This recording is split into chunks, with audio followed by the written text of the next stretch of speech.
So good evening people, and welcome to 2018, our very first vlog of 2018, your favourite cookery programme on YouTube, Cooking on the Corsican. And can you believe that's been a year of this crap you've had to put up with, and sadly you're going to have to put up with another year. Now I'm going to get right into it because it's late at night. It's after 9 o'clock at night on Friday the 26th or 27th of January 2018. This is the third time I've attempted this vlog and had trouble with the camera, so I'm sorry that I haven't put anything up since the potato soup, but I've had trouble with my camera. But hopefully now everything's sorted out.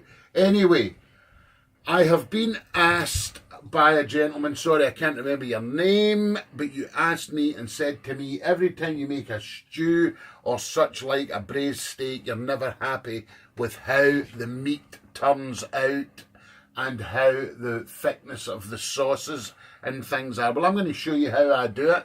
I am not for 1 minute saying this is the right way, wrong way. This is how I was taught by my old granny, and this is how I do it. I start off with a pan. I've got about 4 tablespoons of oil in there and a huge knob of butter.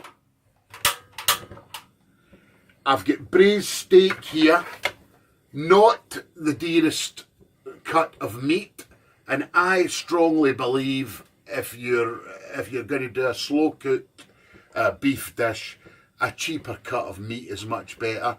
I would always go for shin of beef or something like a braised steak. I would never go for an expensive cut of meat if I was going to do a long, slow cook, either a braise in the oven or cooking it on the top or a stew or anything like that.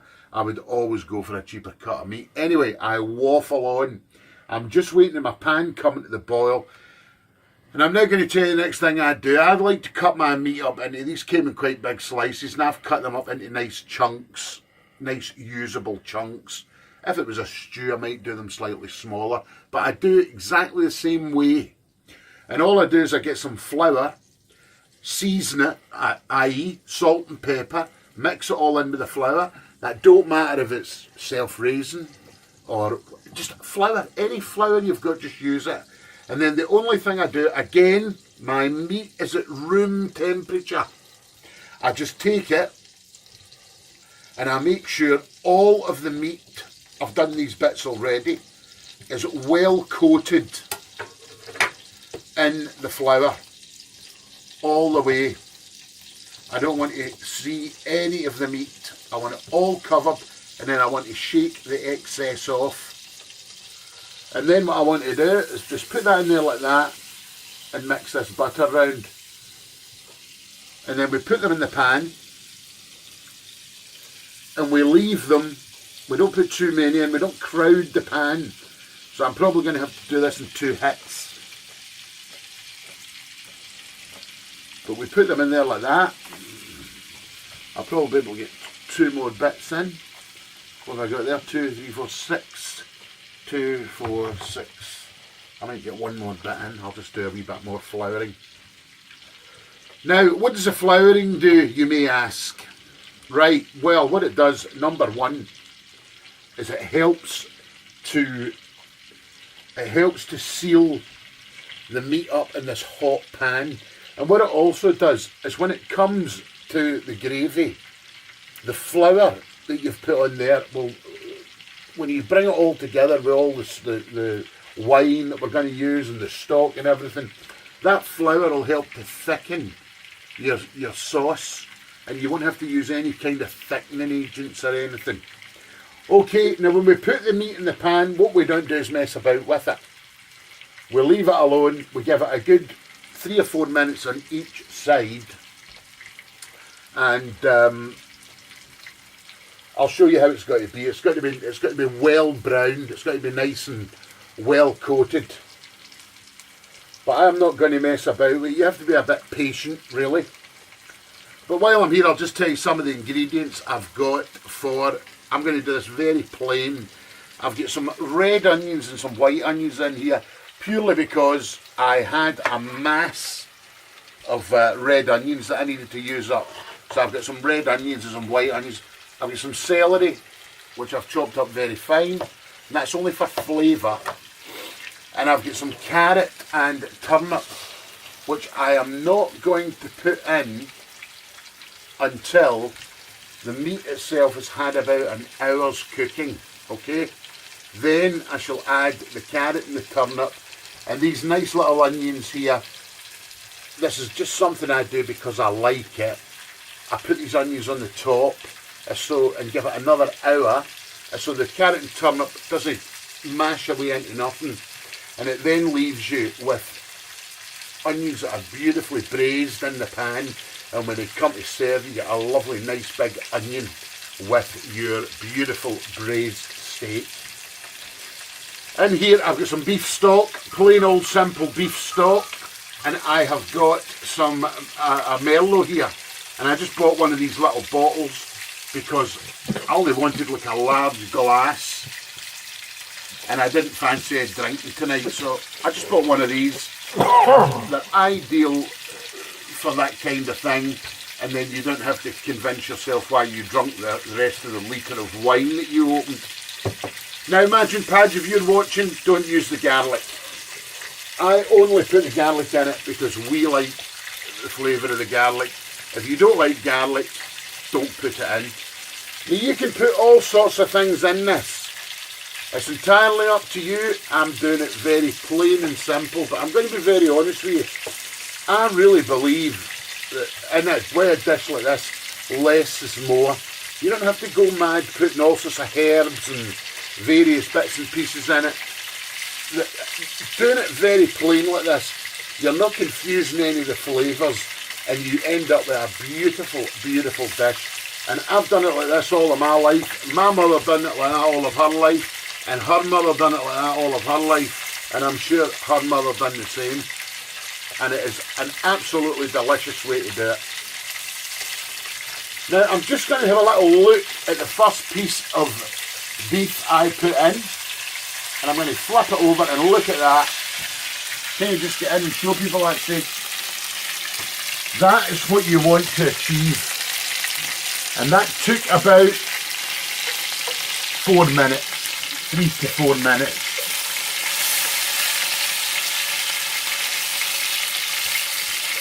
And again, just turn them over. Do exactly the same on the other side. And again, don't mess about with them. Once you've got them turned, leave them alone.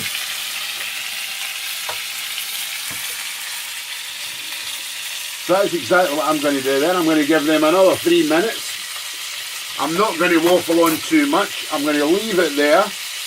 I'm going to do this batch and finish off, take them out, and then I'm going to do the second batch, and then I shall come back and show you how I bring the whole thing together, and it's very, very quick. So, you know, you might think, oh, it's a lot of hard work doing that, but it isn't. Once you've got your vegetables and everything prepared, really you can bring the whole thing together in 10 or 15 minutes. Anyway, I'm going to stop waffling. Anniversary vlog, a year of cooking on the Corsican. Hey. What a load of crap. See you when we get back. Okay people, we're back, and I'm now finishing the second lot.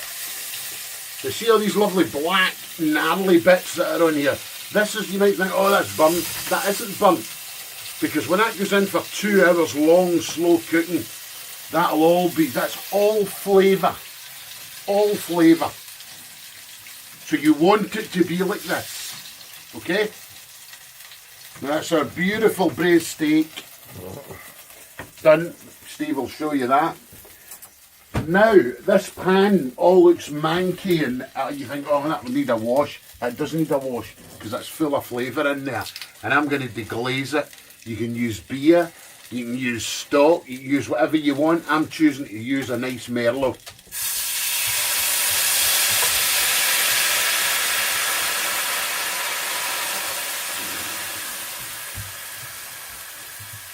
There you go.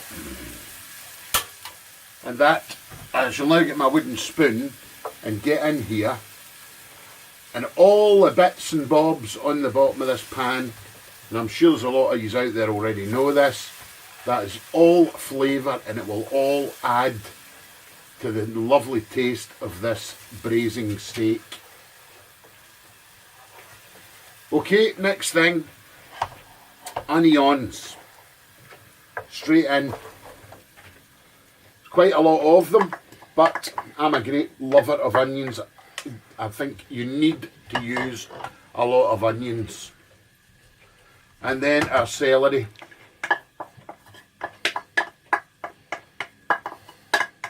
There you go. And as I told you earlier, I'm not going to use this here until this has been cooked for 1 hour when I bring it all together. Now, I'm going to do this on the top of the cooker because we're very fortunate. The way our gas works there, we've done 3 years on in this boat. I know, putting that pan on that ring with a lid on it at the back is such a gentle simmer that I know that'll be lovely just on that back ring there on low when it all comes together. Now you could do this in a casserole and do it in the oven, finish it off in the oven. Simply do everything that I'm doing, add it all to a nice casserole and put it in an oven about 150 degrees and leave it there for 3 to 4 hours, checking up on it every now and again to see how it is. But I'm going to do it on the top of the cooker as I know how it works. So yes, people, a year of cooking on the Corsican, and this is vlog number 40. I've put 40 recipes up. Can't believe it. Don't know where the time's gone. This all really started off as a little bit of a joke, just to see how it would go. Austin's running about there licking the floor. That'll save us washing it tomorrow. And sorry, I lost myself there. What was I saying? You can't believe you put 40 recipes up in a year. Yeah, can't believe we've put 40 recipes up. It all started off as a bit of a laugh and a joke. And here we are a year later. I'm going to add some pepper. And I'm going to add some salt. Not a great deal. That'll be plenty.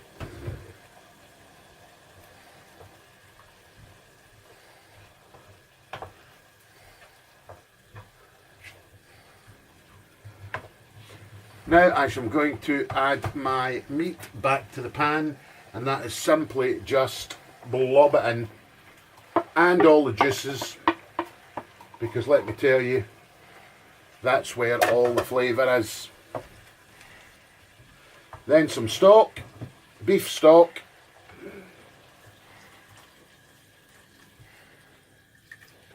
And that was about just over a pint of beef stock I put in there. And now all I'm going to do with this is I'm going to let it come to the boil. I'm then going to put 4 bay leaves in it, and then I'm going to put the lid on it, and I'm going to put it on the back ring for 1 hour. I shan't even go near it. I shan't touch it. I shan't go and stir it. I shan't do anything at all. When it all comes together and comes to the boil on here, I shall simply put the 4 bay leaves in, give it a quick stir, put the lid on it, and I shall leave it for 1 hour. After an hour, I shall come back, shall open the lid, and I shall put my carrot and my turnip in and give it a good old mix round, and then I shall lay my onions all over the top, and I shall season them with some salt and pepper. I shall put the lid back on it, and I shall give it another hour. But I will come back in the hour and show you exactly what I'm going to do. So I shall see you when we get back. If you have been, I always say thanks very much for watching a year of cooking on the Corsican. Ho-ho! Okay people, we're back after 1 hour. And this is the first time, honest to God, this is the first time I've took the lid off it. So there you go. I'll just get my wooden spoon, which I've washed, or Steve has. I shall give that a stir. Oh, smells beautiful, doesn't it? Right, that needs another hour though. So, carrot and turnip, straight in. Give that a good mix around. See, some people put the carrot and turnip in right at the beginning, but it goes away into mash. I like my carrot and turnip to have a nice bit of a bite in it. I mean, it's still going to cook for an hour. There you go, and then I'm just going to set some of these beautiful onions.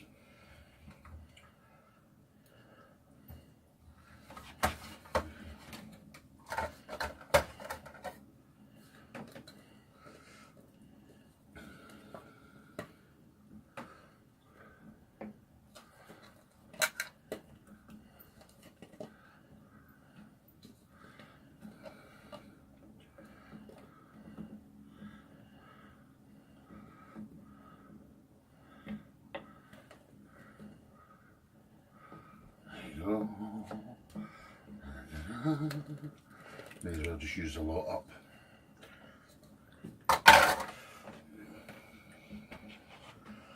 Now there you go, I'm actually not going to mess about with that too much more.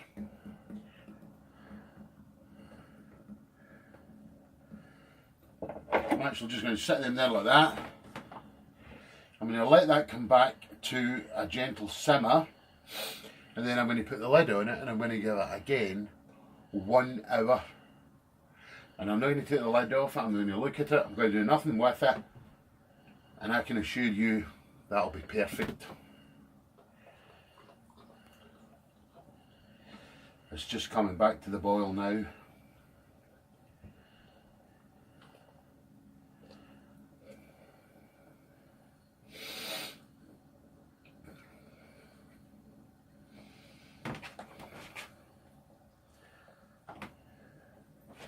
I shall just give my lid a little bit of a rinse as it fell into the water.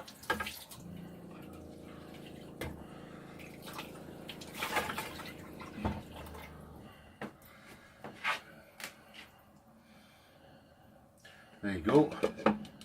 That's just about to come to the boil. And I shall leave that for 1 hour.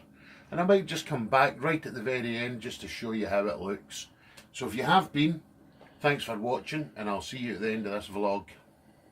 So, an hour has gone by, and all I'm going to do is I'm going to just lift the lid off. I'm going to check my onions with this knife here. They are perfect. I'm going to switch it off. I'm going to put the lid back on it. And I'm going to refrigerate it later on, and it will be for tomorrow night's dinner. And when I'm serving it up, I shall come back and show you it served up on the plate. So if you have been, thanks for watching, but good night for now.